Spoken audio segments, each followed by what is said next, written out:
안녕하세요. 한류의 신과 해외 반응을 소개하는 한류클래스TV입니다. 오늘은 망작이라 조롱받던 K영화 대홍수 10일 연속 전세계 1위 소식을 전해드리고 이 영화에 열광하는 태국 시청자 반응까지 살펴보겠습니다. 오늘 날짜 플리시페트롤 순위를 보면 흥미롭습니다. 일단 영화 순위에서는 K영화 대홍수가 10일째 연속 1위를 하며 장기 흥행을 하고 있고, 기묘한 이야기 시즌5와 에밀리 파리에 가다 시즌5, 넷플릭스가 시즌제로 밀고 있는 두 작품의 틈새를 K드라마 캐시오로가 파고들며 아시아에서 1위 국가를 늘리고 있습니다. 대홍수는 여전히 2위인 그린치와 200점 이상의 차이를 보이며 압도적 1위를 하며 일부 한국 악플러들이 며칠 후에 순위권에서 사라질 것이라는 예측을 비웃기라도 하듯이 부동의 1위 자리에 올라 있습니다. 캐시오로는 3일차에 첫날 1위 국가 없이 출발했다. 둘째 날 3개국 1위, 셋째 날은 한국, 베트남, 태국, 프랑스령 섬나라, 레이니옹, 필리핀, 나이지리아, 말레이시아 총 7개국 1위, 80개국 탑10에 올랐습니다. 히트맵을 봐도 확실하게 인기를 늘리는 구도이고 아시아에서 뚜렷하게 강세를 보이고 있습니다. 3,700억 제작비의 미드 기묘한 이야기 시즌5도 240억 제작비 K드라마에 힘을 못쓰고 있어 아시아는 K드라마가 여전히 강세임을 증명하고 있습니다. K드라마 캐시오로가 1위인 아시아 국가 모든 나라에서 동시에 K영화 대홍수까지 1위를 유지하고 있어 의미하는 바가 큽니다. 디즈니 플러스는 이런 상황을 미리 예측하고 K드라마를 디즈니 플러스 채널에서 방영하지 않고 미국은 훌루, 인도를 비롯한 동남아시아는 디즈니 플러스 핫스타, 남미는 스타 플러스로 K드라마를 별도로 분리해서 순위에 잡히지 않게 만들었습니다.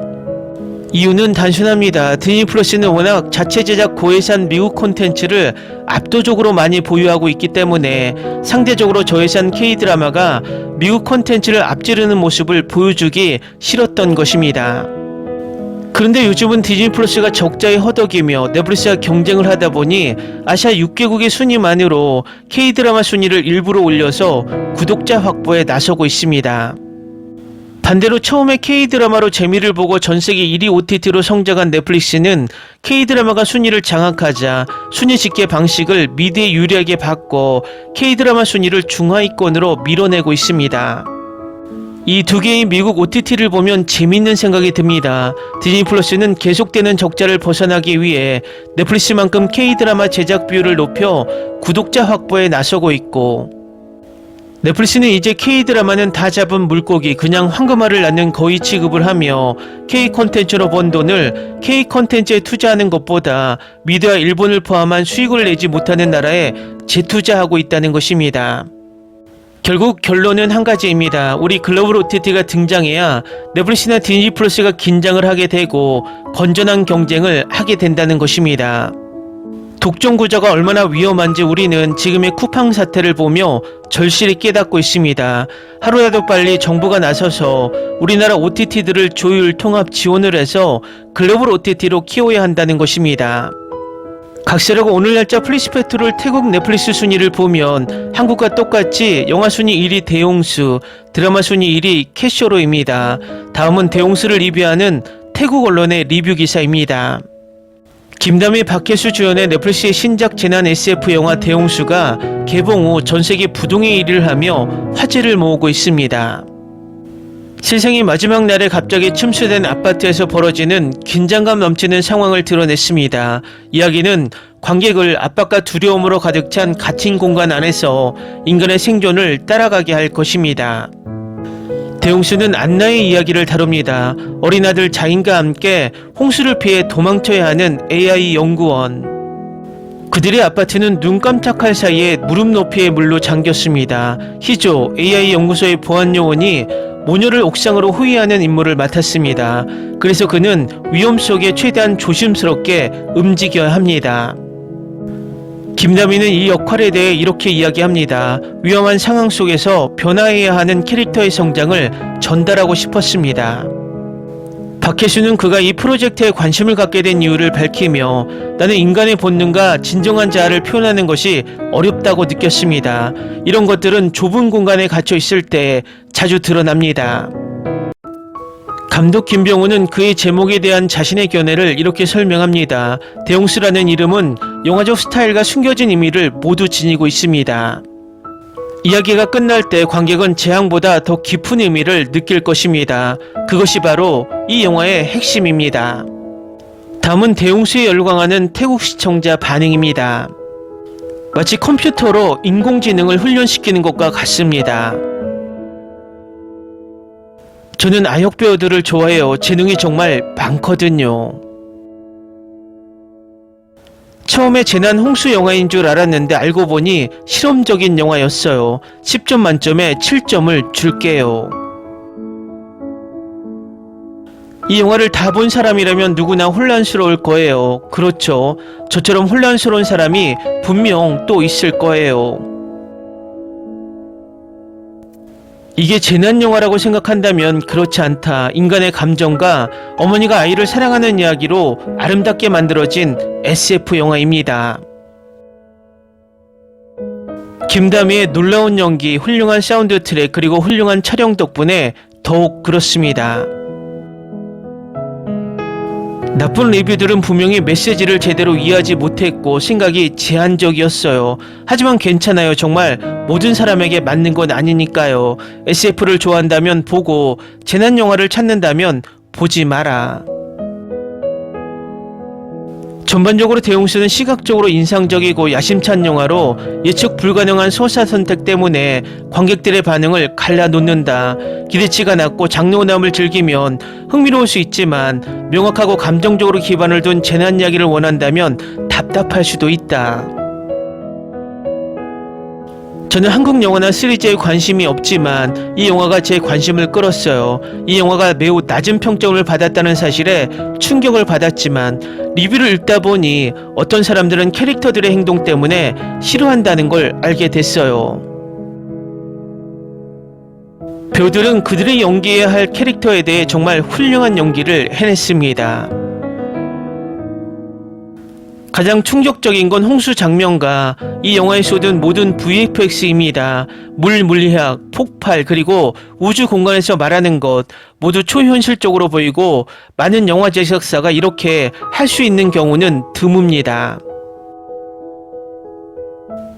대홍수는 단순한 재난영화 그 이상이다. 사랑과 희생 그리고 진정한 인간이 된다는 것이 무엇인지에 대한 깊은 SF 명상입니다. 정말 훌륭합니다. 시간여행, 대체현실 그리고 SF 장르를 좋아한다면 이 영화가 딱 맞습니다. 광범위하거나 충격적이지 않지만 익숙한 주제를 새롭게 해석해냈습니다. 비주얼도 멋졌고 컨셉도 멋졌으며 정말 흥미로운 철학적 질문들을 불러일으켰습니다. 평소 재난영화와는 다른 무언가를 원한다면 이 영화도 정말 즐길 수 있을 거예요. 어떤 사람들은 이 영화의 방향성을 좋아하지 않고 거부감을 느낄 수도 있다는 걸 이해하지만 SF 팬으로서 저는 정말 좋아했어요. 영화는 훌륭합니다. 다른 사람들의 의견을 살펴보니 어떤 사람들은 이해하지 못할 수도 있다고 느꼈습니다. 하지만 고요의 바다 같은 드라마를 본 적이 있다면 아마 더 잘 이해할 것입니다. 저는 아무것도 모르고 재난영화를 볼 줄 알았어요. 하지만 SF적인 요소가 있다는 사실에 놀랐습니다. 몇몇 리뷰를 읽다 보니 많은 사람들이 두 번째 파트가 완벽한 인간 어머니를 모방하는 AI를 만들기 위한 시뮬레이션이라는 점을 이해하지 못하는 것 같아 놀랐습니다. 셔츠에 적힌 숫자들과 픽셀화된 세상 전체를 보면 꽤 명확하다고 생각했어요. 특히 후반부에 거의 모든 것이 설명됩니다. 이것이 새로운 인간 사회를 시작하는 현실적인 방법일까요? 설마. 하지만 인간 생존에 대한 독창적인 시각을 제시하려는 시도는 여전히 즐거웠습니다. 재난영화만 찾는다면 이 영화는 적합하지 않다. 오히려 인류의 종말 가능성에 대한 독창적인 아이디어를 훌륭하게 구현한 작품입니다. 첫 번째 부분은 한국의 고층단지 주민들을 집어삼키는 세계적 종말 사건을 정말 잘 묘사한 작품입니다. 시각 효과는 숨이 멎을 듯 현실적이고 믿을만합니다. 영화는 2부에서 주인공이 아이를 안전하게 데려가기 위해 같은 사건들을 반복하는 모습을 보면서 진정한 빛을 발합니다. 몇 번 반복되는 사건이 있기 전까지는 영화가 다소 혼란스러웠지만 일단 무슨 일이 일어난지 파악하면 매우 즐거운 스릴 넘치는 경험이 됩니다. 요즘에는 꽤 드문 특별한 영화로 저는 분명히 다시 볼 것입니다. 평점을 보면 영화는 의심스러웠지만 그중 하나가 고유의 바다 같은 SF 영화를 봤다면 이 영화가 당신을 위한 것이라고 생각했어요. 정말 좋았고 왜 영화가 이런 낮은 평점을 기록하는지 정말 안타깝습니다. 저는 이 영화를 정말 좋아했어요. 기대 없이 보면 감동적이고 의미 있는 영화였어요. 솔직히 이런 영화는 처음이라 새로운 경험이었어요. 이 리뷰를 쓰기 위해 처음으로 유튜브 계정을 만들었는데 저 같은 분들께 닿길 바랍니다. 댓글 반응 잘 보셨나요? 태국 시청자 반응은 그다지 나쁘지 않은 것 같고 왜 이 영화가 태국에서도 1위를 유지하는지 알 수 있습니다. 앞으로 이 영화가 언제까지 1위에 머물지 내일 올라오는 넷플릭스 공식 주간 순위에서 어떤 기록을 낼지 궁금해지게 만드는 반응들입니다. 재밌게 잘 보셨나요? 여러분의 구독, 좋아요, 댓글, 알림 설정은 영상 제작에 큰 힘이 됩니다. 영상을 보신 모든 분들 항상 대박 나시고 행복하시길 바랍니다.